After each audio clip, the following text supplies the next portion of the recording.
15 जून को सीरिया की interior ministry ने बताया था कि उसके एक सिक्योरिटी पर्सनल की हत्या हुई है और 16 जून को इस्लामिक स्टेट ने अटैक की रिस्पॉन्सिबिलिटी ली है। यहाँ पर इस्लामिक स्टेट का मतलब है Islamic state of Iraq and Syria. Reuters की रिपोर्ट के मुताबिक 15 जून को सीरिया के रक्का शहर में आईएसआईएस के 2 टेररिस्ट ने सिक्योरिटी फोर्स के हेडक्वार्टर्स पर हमला करने की कोशिश की। 2 आत्मघाती बॉम्बर्स थे और जबरन हेडक्वार्टर्स की बिल्डिंग में घुसना चाहते थे। तभी सीरिया के सिक्योरिटी फोर्सेस ने उन्हें रोकने की कोशिश की।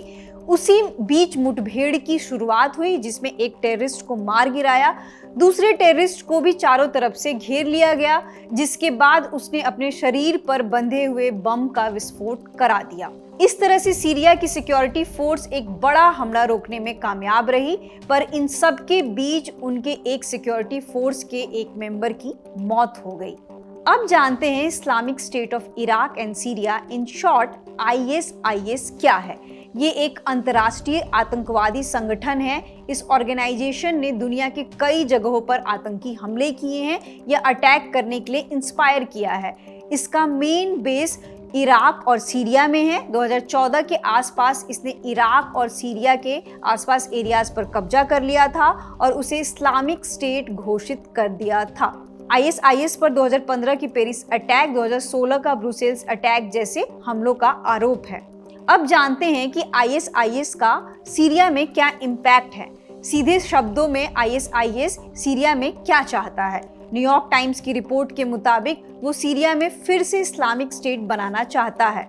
फिलहाल सीरिया में प्रेसिडेंशियल सिस्टम है। आईएसआईएस चाहता है कि 2014 से 19 के बीच में जिन एरियाज पर उसने कब्जा किया था उन्हें वो दोबारा कंट्रोल में लेना चाहता है। आईएसआईएस सीरियाई सरकार और कुर्द फोर्सेस को कमजोर करना चाहता है। कुर्द एक एथनिक ग्रुप है जो सीरिया, इराक, तुर्की और ईरान में रहते हैं। 2014 में जब आईएसआईएस ने सीरिया के कुछ इलाकों पर कब्जा किया था तब कुर्द अमेरिका के सपोर्ट में आकर आईएसआईएस के खिलाफ लड़ाई लड़े थे। साथ ही आईएसआईएस के कई लोग क्राइम के चलते जेलों में बंद है। तो आईएसआईएस अपने लोगों को छुड़ाना चाहता है। वो सीरिया की न्यू जनरेशन को अपने विचारधाराओं के मुताबिक ढालना चाहता है, मतलब ग्लोबल जिहाद करना, मतलब एक प्रकार की एक्सट्रीमिस्ट इस्लामिक आइडियोलॉजी जो वेस्टर्न सेकुलर कंट्रीज के खिलाफ जंग छेड़े। उसकी स्टेट का मतलब है खिलाफत की स्थापना, यानी देश उनके इंटरप्रेट किए हुए इस्लामिक प्रिंसिपल पर चले बजाय पॉलिटिकल थ्योरी और डेमोक्रेटिक एस्टेब्लिशमेंट के। ग्लोबल कॉन्फ्लिक्ट ट्रैकर के मुताबिक वो एक जिहादी संगठन है जो मौजूदा सीरिया के बाउंड्रीज को नहीं मानता और ना ही पॉलिटिकल सिस्टम को।